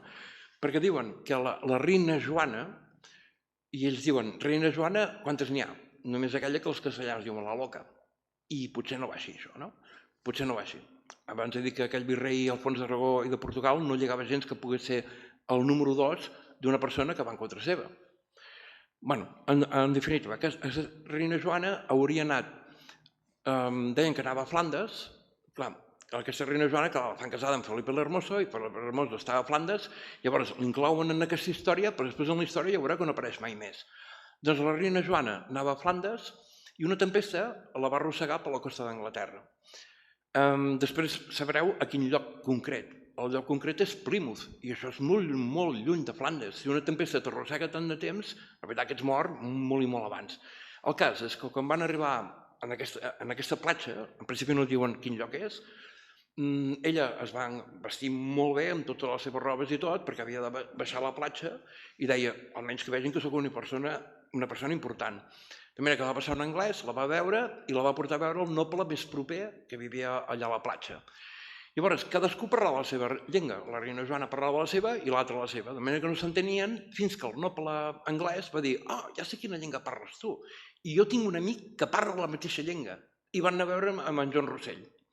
En John Rossell en aquell moment era mercader de vins i el que feia era baixar d'Anglaterra fins a Gascunya, comprava vi i el venia a dalt. És a dir, que de llengües que pogués saber, l'anglesa, perquè viu a Anglaterra, i en tot cas la gascona, però no pas la castellana, no la cita per res, no? I era la llengua natural d'aquesta reina Joana, perquè és una llengua que es dirigeix sempre. Llavors, el que va fer la Joana és anar a Londres, va quedar impressionada per aquest senyor, va anar a Londres a parlar d'ell. Aquí, el rei Enric VIII. I dius, si ets la reina Joana, aquestes que diuen la loca, per què no vas anar a parlar amb la reina Caterina, que és la teva germana, quan vas anar a parlar amb el rei Enric VIII? El cas és que diuen que el rei Enric VIII el van ennoblir, llavors ja no va fer de mercader de vins, sinó que li van donar el càrrec d'ambaixador, on? Doncs a Roma i a Nàpols. Qui hi havia a Nàpols? Els Cardona. I que parlaven els Cardona? Català. Qui hi havia a Roma? Doncs hi havia les papes de València i que parlaven català. Llavors, quina era la llengua que parlava la reina Joana? Aquesta llengua natural que aquest senyor també parlava, no? Llavors, aquest home era casat amb una dona, l'Anne Sapcoat. Això fa 3 o 4 anys vaig parlar amb en Víctor Cucurull, que si ho sent poder reviurà, perquè li vaig dir, jo no sabia res d'aquesta senyora, però li vaig dir, si descobreixo qui és aquesta senyora, en sortirà un pastís. Era una intuïció. Perquè l'Anne Sapcoat, això, Sapcoat ben bé no és un cognom. De fet, no hi ha ningú que es digui així. Llavors, no només això, sinó que tenia escut abans de casar-se amb en Rossell. De fet, s'hi va casar gran. Es va casar amb 36 anys. Tenia escut, però no saben per què. L'escut tampoc sabem quin és. Però hi ha un fet curiós, no? El Chenis Manor, que podeu sona, perquè és on vivia Bertrand Russell, el filòsof. Bueno, Bertrand Russell és un descendent directe d'aquesta gent, per això vivien allà, no? Doncs el Chenis Manor també era d'ella. Llavors, no només Bertrand Russell és descendent seu, també Winston Churchill, Lady Di, i això, Chenis Manor. Dick Cheney ho era? Sí, Dick Cheney també és descendent d'ella. Clar, porta el cognom de la casa, no? Bueno, no només això, no? Per tant, era allò, vaig estar gairebé un any com un home boig, dic, he de treure qui és, no? Tenia una filla, no és aquesta, és la Margaret, tenia una filla que es deia Margaret i el fill que hem vist abans que es deia Francis, Margaret Francis, és una pista bona. Llavors, per saber l'escut, dic, bueno, pot ser una cosa, vaig trobar l'escut del pare, d'en Joan Rossell, i l'escut del fill. Per tant, tot el que no hi hagués, o sigui, tot el de l'escut del fill que no estigués a l'escut del pare, hauria de venir l'escut de la mare. Per tant, al veure l'escut, ja us sonarà, no?, aquestes 4 barres vermelles sobre el fons groc, que de fet altres Rossells de després són 5, a vegades 3, perquè aquests escuts estan reconstruïts.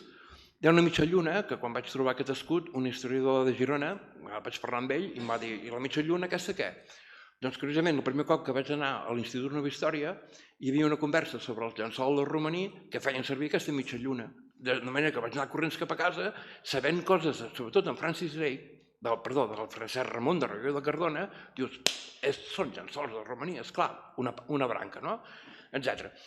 Curiosament, també l'Anne Sapcoat només es conserva una carta que hauria escrit a Thomas Cromwell, que era el tiet avi de l'Oliver Cromwell, perquè en Rossell deia que estava malalt i necessitaven un metge, especialment aquest.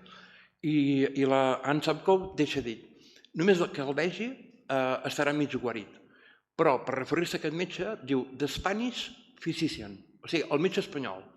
Si busqueu la biografia d'aquest home, és de família anglesa, va viure sempre a Anglaterra, etc. És a dir, que un altre hagués abandonat, hagués dit, aquesta senyora s'ha equivocat. Però dius, aquesta senyora no s'ha equivocat. I al final vaig trobar que aquest senyor tenia 3 fills mascles que curiosament es van casar amb 3 germanes. I sabem que a Anglaterra les dones perden el cognom a favor del cognom de l'home. Llavors, com es deien aquestes dones de cognom? Bures. No? Tenim Bures anglès, Bures de Sabadell, etc. Un cognom ben català. Per tant, evidentment era l'Spanish Physician, que forma part de tota aquesta trama, que són mils i mils de catalans, que no donaríem l'abast, que són a Anglaterra en aquell moment. Llavors, de l'Anne Sapcoat volia saber més coses, almenys, per exemple, sobretot el nom. I al final vaig fer el més fàcil, de buscar Sapcoat, aviam que me sortia. Doncs al nord de Londres hi ha una població que es diu Sapcoat. D'allà va sortir el primer lord anglès, que dius, mira, ja sé una cosa nova. Sapcoat, o com es pronuncia, aquest Sapcoat, o Sapcota, o el que sigui. Doncs el cas és que surt el primer lord anglès i aquest lord anglès el va anomenar un Montfort, en Simó VI de Montfort, o sigui, el fill d'aquell de Moret. Què hi fot aquest aquí a dalt, aquest Montfort aquí a Sapcoat? Doncs resulta que Sapcoat és el feu dels Montfort a Anglaterra. Dic, ai, Montforts, abans hem vist Montforts. Llavors només quedava una cosa. Hi havia un quadre que sempre m'assaltava per tot arreu, però és un quadre del segle XIX, per tant és una composició, moltes vegades es feia, això, d'imaginar com seria aquella persona, i deia, no ho és, fins que un dia vaig dir, mira aviam d'on surt aquest quadre, i resulta que al segle XIX hi havia un pintor anglès que se li va acudir d'anar a les cases nobles d'Anglaterra, demanar permís per entrar i copiar algun quadre que tinguessin a la paret. De manera que va anar al pare d'en Bertrand Russell, li va donar permís, passa, i va pintar la primera propietària, que era l'Ansap Coat, i ara us ensenyo el quadre. És aquest. L'Ansap Coat amb una corona de reina i amb les mans així. I dius, però l'Ansap Coat no era reina, o sí que ho era. I les mans així no es fa pensar en l'Anna de Bretanya. L'Anna de Bretanya era un Montfort, i els pares es deien Margarida i Francesc, i els fills d'ella es deien Margaret i Francis, els mateixos noms. Però hi ha més, que és això que li deien el cucurull, que el primer que vaig saber d'aquesta dona és que la reina Elisabet l'anava a veure, tot i que era molt lluny, i si estava 6 mesos amb ella, si estava 3 mesos, si estava 15 dies, i jo li vaig dir un cucurull, és que sembla que vagi a veure la mare. Va a veure la mare, diu, no, però l'Elisabet la mare és l'Anna Bolina. Aviam, posem-les les 3 juntes. L'Anna de Bretanya i l'Ansap Coat, que estan a les dues bandes, és la mateixa representació. L'Anna de Bretanya va ser reina, per tant l'Ansap Coat, si és la mateixa, és clar que és reina. Qui era la mainadera dels fills de l'Anna de Bretanya? Doncs precisament l'Anna Bolina. Però clar, la mare ja ho és de mainadera d'una persona. Podem anar establint relacions entre totes i recordar aquella guerra boja, que en aquella guerra boja s'havia establert que una filla dels de la Bretanya seria reina d'Anglaterra. I ens trobem amb una Elisabet, com aquella nena que hauria mort, aquella Elisabet de Bretanya. I el que és més curiós de tot és que l'Ansap Coat, quan el seu fill Francis Russell la va enterrar, a la tomba hi va posar Elisabet Sap Coat, no va posar pas Anna. De manera que algú de per allà ha dit potser eren 2 germanes i una es deia Anna i l'altra es deia Elisabet. Exacte, les noies de la Bretanya. Llavors entendríem no només que conservessin els foix, entendríem les jugades de la Ferran el Catòlic amb la seva filla, la reina Caterina, quan va cap allà. Aquell quadre, l'altra vegada ja l'havia ensenyat, és un quadre fabulós perquè davant de tot veiem la bandera catalana en un dels vaixells. Això seria l'Armada Invencible quan arriba a Anglaterra, o sigui, a lluitar contra els anglesos. Doncs la reina Elisabet és aquí, a sobre d'un cavall, en posició festiva i amb una bandera on hi ha les barres vermelles sobre fons blanc o groc. L'altra vegada ens havíem entretingut a mirar les escenes de dins dels vaixells i tots estan tranquils, parlant, a vegades inclús d'esquenes a la platja. Encara hi ha algú que insisteix dient no, això era una guerra perquè hi ha tot de soldats, no sé si puc ampliar-ho, aquesta zona d'aquí és plena de soldats i estan disparant, i és clar que estan disparant, tots estan disparant a l'aire, que són les salves d'honor, és quan saludes a altres militars i tots tenen també la mateixa bandera de la reina Elisabet, però aquesta bandera és la bandera dels foix, o la bandera és la mateixa bandera dels catalans. Per tant, es van trobar catalans i catalans. Això era la gran jugada contra Felip II. És el moment que l'imperi britànic explota quan catalans a una banda i catalans a l'altra banda s'alien i acaben amb Felip II i acaben amb les aspiracions de Castella. De manera que un cop mort la reina Elisabet, mort Francis Drake i mort Felip II, que són els grans actors d'aquesta època, hi va haver aquesta trobada on, en una banda, hi haurien els anglesos a Anglaterra, en alguns llocs d'Anglaterra, no sap ben bé. Anglaterra per què? Perquè Anglaterra havia guanyat i a l'altra banda encara insisteixen que eren castellans i no és cert, en tot cas el secretari, aquell que porta els papers, seria l'únic castellà, però els altres són holandesos i companyia. Per què? Perquè els Habsburgs el que fan és instal·lar-se a Madrid, tallar la relació entre Barcelona i Lisboa, tant per terra com per mar, a l'estret de Gibraltar, i llavors el que van fer grans estrategues com Francesc Ramon d'Aragó i de Cardona era aprofitar que ja hi havia presència catalana a Anglaterra, pujar allà dalt i des d'allà castigar el rei que havia a Castella.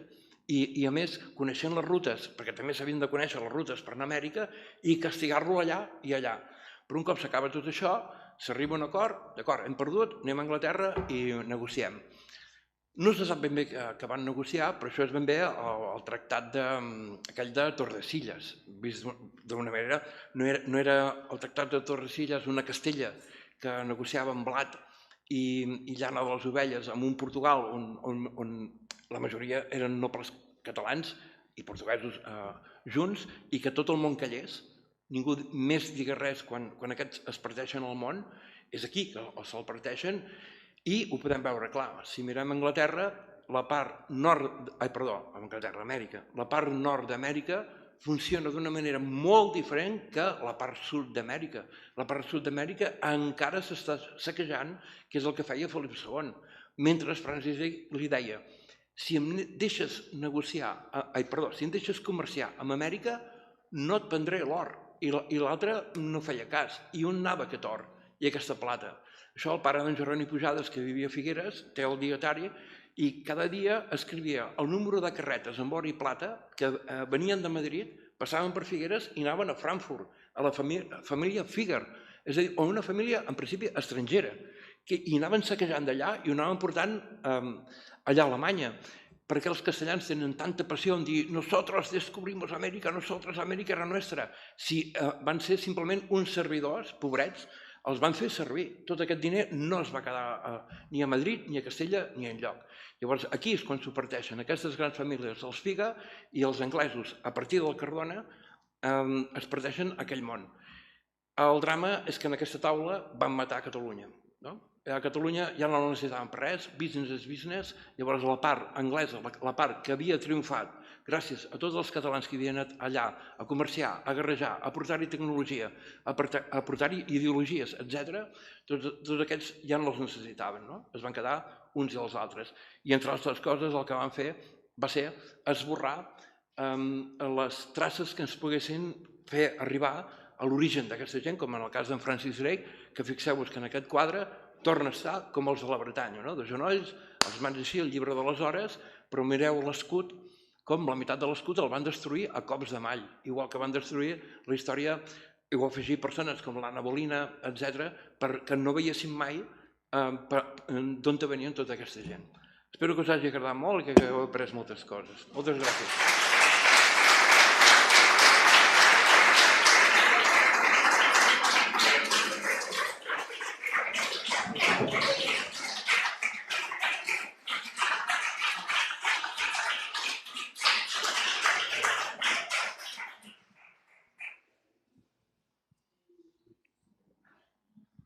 Bon dia, moltes gràcies.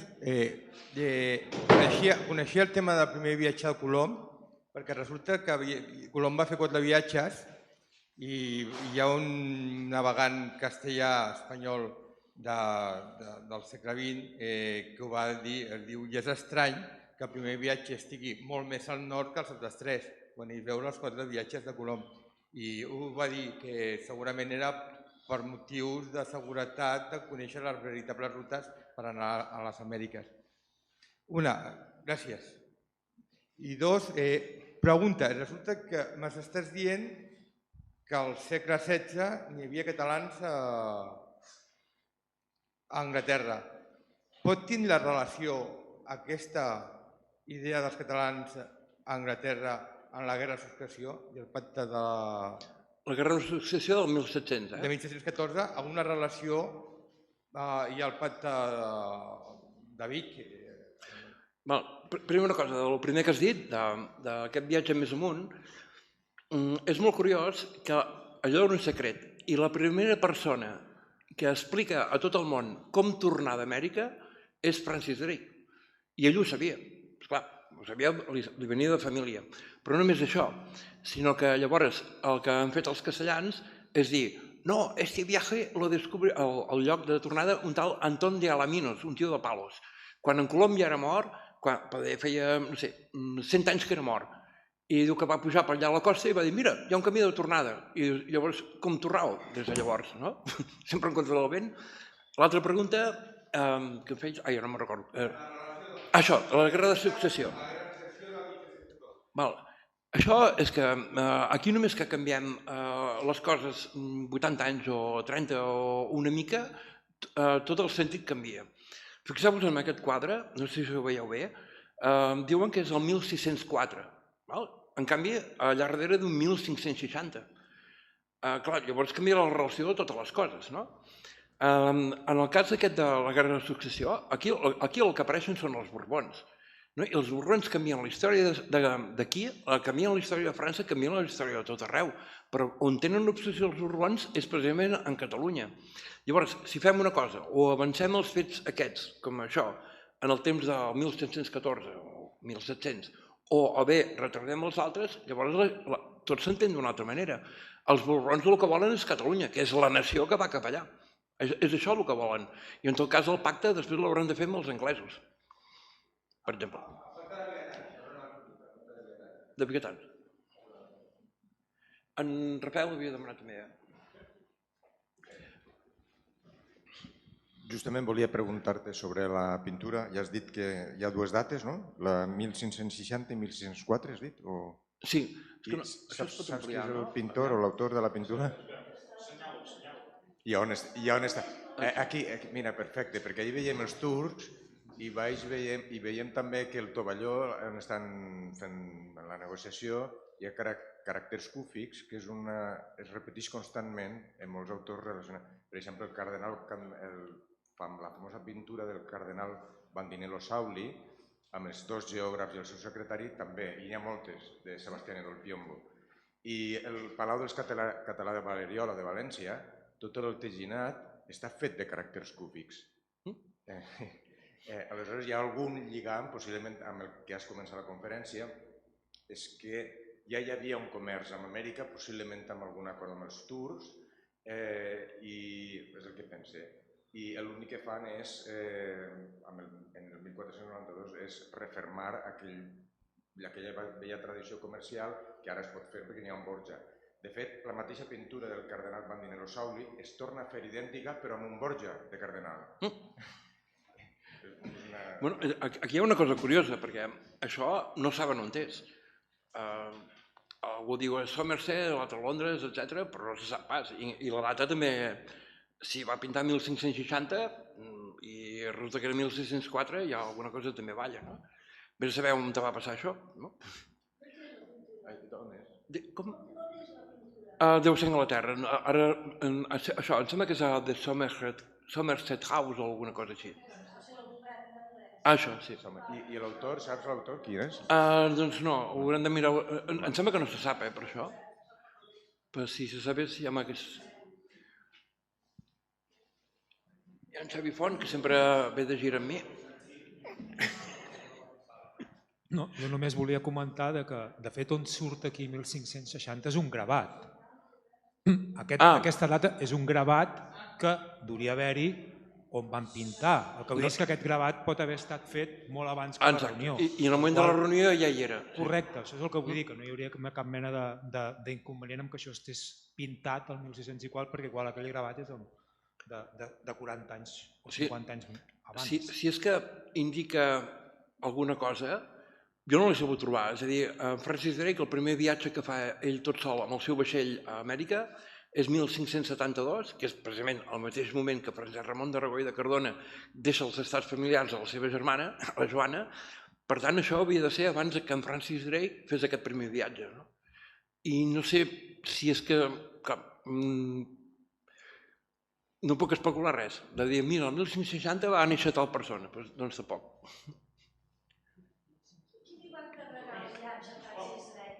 Qui li va encarregar el viatge a Francis Drake o anava pel Corso? No. A vegades s'ha dit el mite aquest de pirata, no? No, això... Qui li va encarregar el viatge a Francis Drake? Això, quan he dit que havíem parat al port de Sant Julià, com Magallanes, llavors en Francis Drake havia de fer un judici amb una persona en concret, llavors es van filar a la tarima, va ensenyar un document i diu, el veieu aquest document? I sí, està signat per la reina Elisabet? Sí. Per tant, aquest és un viatge oficial i jo com a capità puc impartir justícia. I tots ho accepten i el jutge. Però hi ha un detall molt curiós, molt, que en Francis Drake havia agafat com a mínim 2 vaixells amb or i plata, els havia carregat en el seu vaixell i tot així el seu vaixell era més ràpid que tots els altres vaixells, amb una nació que no tenia aquesta tecnologia, però quan va tornar a Anglaterra, després de fer la volta al món, resulta que aquest viatge l'havien pagat aquestes companyies comercials. Llavors, ell va poder pagar de cada moneda, o sigui, per exemple, la moneda que fos, de cada moneda, en tornava 47. Però, a més, a la reina li va donar el pressupost de tot un any del regne d'Anglaterra. I ell es va quedar una part, no? O sigui que era un viatge reconegut per l'Estat, però pagat privat. I amb una relació de 1,47, que és un negoci fabulós.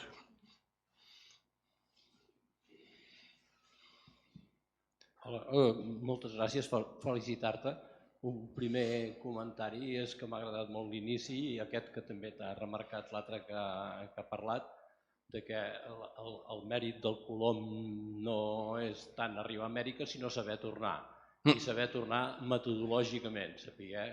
I després és un secret, però després s'expandeix. Llavors aquesta és la gràcia, l'habilitat, perquè si vas a la Lluna i no saps tornar no tens cap mèrit. La gràcia és tornar. Això hi ha molt poca gent que ho valori. I saber tornar i que nosaltres ho podem descobrir científicament. Amb mètode científic. Amb el mètode, els altres tindran un altre mètode, però el d'en Bacon és aquest. Que saps que hi ha una lògica, que no és una casualitat. La segona part que et volia dir és que aquest tema de la relació amb Anglaterra i en aquesta època és molt interessant i m'encanta que ho hagis treballat i m'ha agradat molt. I llavors et volia fer un petit oferiment. Jo vaig estar en èpoques de la meva joventut a Plymouth amb navegadors, 6 mesos amb vaixells de vela quadrada, square rigged, i a la biblioteca de Plymouth hi ha estanteries de més de 10 metres de la Spanish Armada, que parla d'aquest tema, que és l'Armada Invencible, que és el punt interessant històricament en què comença, en certa manera, una predecadència de l'imperi hispànic i comença l'emergència marítima i que el protagonista és el Drake, jugant a bolos esperant que els altres es fotin l'hòstia perquè no en saben. Perdó, una cosa, un segon. És que precisament a Plymouth hi vaig estar l'any 1989, que allò és un museu dedicat a en Francis Drake, a l'Armada, etc. Me van explicar aquesta llegenda de les bitlles o el que fos, i ells m'ho explicaven, que deia, ve l'Armada Invencible, diu, un moment que acaba la partida, i ells ho deien perquè diuen, és que nosaltres érem, i no, vosaltres no teníeu res. Això ho troben en Canadell, la reina té 2 vaixells, i tots els vaixells, ja ho hem vist abans, eren de les companyies comercials fundades per catalans. Diu, no me diguis això, però l'altra que me van dir, que és la que me va fer saltar tot, això el 1989, era una llegenda local que deia que tota la gent per aquella zona, que eren morenos de pell, eren descendents de l'Armada Invencible. I llavors dius, com es fa això? És a dir, jo vaig allà a envair Anglaterra, fracasso, o no, i ja no torno mai més. Però és que la gent d'allà no me rebutja, m'hi quedo, i allò que comences a pensar, aquí no hi hauria una complicitat? No, és que això és molt més complicat perquè aquests descendents de l'Armada Invencible són la part de l'Armada que no es va ensorrar i que va anar a parar cap al nord. És molt complicat, és allò que dèiem ahir del senyor Funes, que té molta memòria i no es pot explicar tot. Jo el que et volia oferir és que jo després amb aquestes històries de la vida vaig estar fa 30 anys, més de 30 anys, a Nicaragua. I a Nicaragua el Banco de América va fer una obra cultural com la d'això, que va traduir molts llibres dels pirates i de les coses de la navegació del Carib. I jo, aficionat a aquestes coses de tota la vida, els vaig comprar i els tinc, i són llibres gruixuts, i n'hi ha un que és del John Hopkins, que era un pirata coetani que després també va ser lord perquè anava de corsari, i el tinc a la teva disposició, perquè a mi em sap molt greu tenir coses d'aquestes. Bueno, John Hopkins... Després ens donem el contacte perquè tu segur que en trauràs profit i jo el tinc en allà, que fa 30 anys que el tinc, em fa molta gràcia. Mira, ho he ensenyat abans, que era... Res més. Gràcies. Alfons el Magnànim, o sigui, a Catalunya, Confederació Catalana Aragonesa, pagava Corso. Corso era important, diguem, Corso és una elegància de dir pirates, però Alfons el Magnànim hi eren assegurances marítimes amb els Alberti, amb les companyies italianes, que la Teresa Ferrer ha estudiat molt bé, els italians a la península, i el corso era un negoci tremendo, que als reis els hi convenia a vegades, perquè ells no tenien soldats, entens? I s'ha d'estudiar més. El corso no és un pirata del Hollywood, era un interès polític, vés a saber, d'Anglaterra, no sé, una cosa per estudiar, perquè al fons la corona catalana aragonesa llogava corsos de gran categoria i perquè la reina d'Anglaterra seguia aquesta tradició mediterrània. En aquesta època, quan emergeix l'imperi britànic al mar, hi ha dos mons. Els que saben de mar, que és Catalunya i Portugal amb aquella transferència que també heu explicat, i després els britànics. I els de més saben de terra, que és Napoleó, i al cap de 200 anys és Napoleó. Però vull dir, l'imperi marítim és el que va forjar els verdaders imperis del món.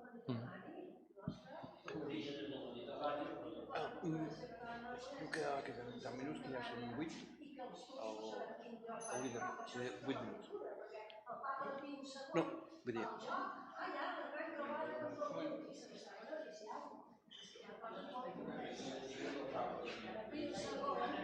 Jo et volia fer una observació.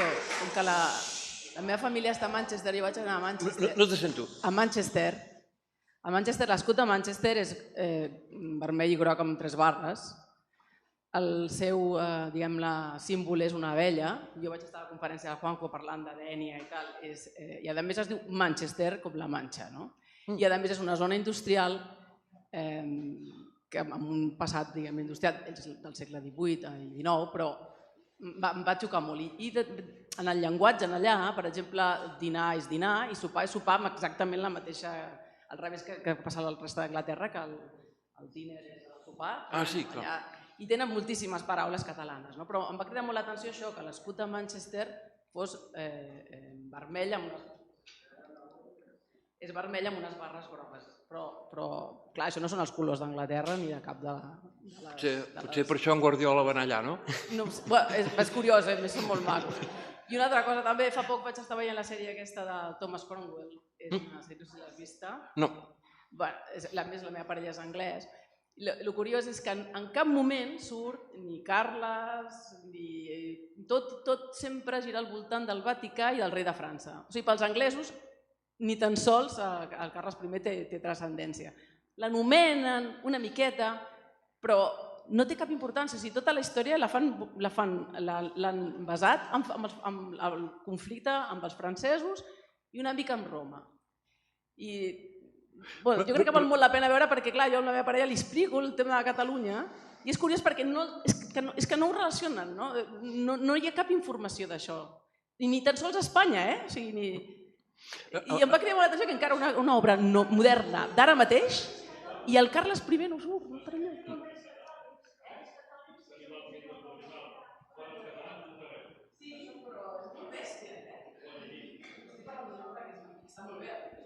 Una cosa només, Carme, només una cosa és que en tot això, per exemple, si busquem un quadre on surti la reina Caterina i Henri VIII, no existeix. I dius, com és això? Si van estar molts anys junts i tot plegat, no els van destruir? O és que, bueno, la reina era, per mi, era la Caterina, l'altre era un senyor que corria per allà, que potser poder reivindicava, jo sóc el... És igual, no hi havia anarquia, hi havia una persona. Sí, a veure, després del viatge de Colón, d'anada i tornada, i de veure la qüestió meteorològica que van a parar a Anglaterra en el viatge de tornada, l'interès que poguera haver dels regnes o del regne de Castella, el regne de Felipe II, inclús anterior des del rei Ferran, el catòlic, en tenir poder o tenir relació o conquerir Anglaterra és per tenir la façana des de la qual anar i tornar a Amèrica. No hi ha un altre interès, perquè anteriorment no havia hagut interès, crec jo, en que Castella tinguera, possibilitat o interès d'estar en Inglaterra o Catalunya. Simplement és que després del viatge com que des d'aquí vas tinc Portugal i com des d'allà torne tinc Inglaterra. I aleshores, com que Amèrica és meua, des d'aquí controla l'anada i la tornada. No sé si és així o... No sé, l'interès no li veig. perquè en temps de la reina Caterina no hi ha cap relació d'Anglaterra directament amb Amèrica. En el temps de la reina Maria Tudor ja els anglesos parlen d'alguns atacs de pirateria, però esclar, si te venen vaixells carregats d'or i passen a prop de casa teva hi vas. Però no hi ha l'estat al darrere. Això es farà amb la reina Elisabet. Per això, en tot aquest temps, Caterina i Maria Tudor, podem pensar que Catalunya segurament encara continuava anant a Amèrica. Per això no passa res. Però en el moment que aquest Felip de Castella poder agafar més poder així, és quan hi ha el conflicte i Anglaterra reacciona, que són aquesta gent, són els Foix i són els descendents del rei Ferran. I Castella, perdó, els que han estudiat, clar, com diuen, va ser un gran imperi, de fet ho va acabar sent, doncs diuen, quines són les bases de les que surt un imperi? És una pregunta. Llavors, tots els que han estudiat l'economia de Castella en aquell moment, resulta que Castella l'únic que tenia era blat i la llana de les ovelles, però és que no la tocaven. El blat el venien a València i si volien el blat, els valencians havien d'anar a recollir. I la llana igualment. Portaven totes les ovelles a Euskadi i eren els bascos que tallaven la llana, que era de la primera fila, però venien a Flandes. I dius, aquest imperi que té la matèria primera no fa servir res, aquest imperi que té... Però és que, a més, blat, i ja està, no hi ha res més, no? Bé, queden 2 minuts, em sembla? Ràpidament, confio que totes aquestes informacions tan interessants es plasmaran en un llibre, confio, no? Pot ser. Un llibre, tot això recopilat.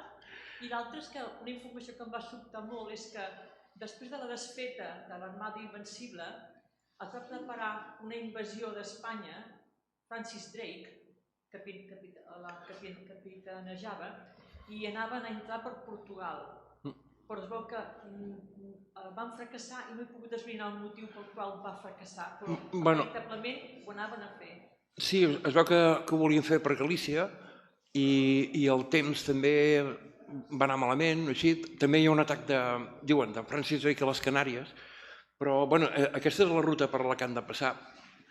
Clar que era llaminer, no?, de tornar a entrar a Castella i salvar els mobles de casa seva, de València i de Catalunya. Però això ho haguessin pogut fer. No haurien d'haver fracassat. I de fet no van tornar-ho a provar després, quan ja Anglaterra era un imperi fort. Això és molt fort i sembla més que siguin els castellans mateixos que diguin, bueno, però després ell va intentar-ho i va perdre, no? Una cosa d'orgull, no? Bueno, doncs ja està.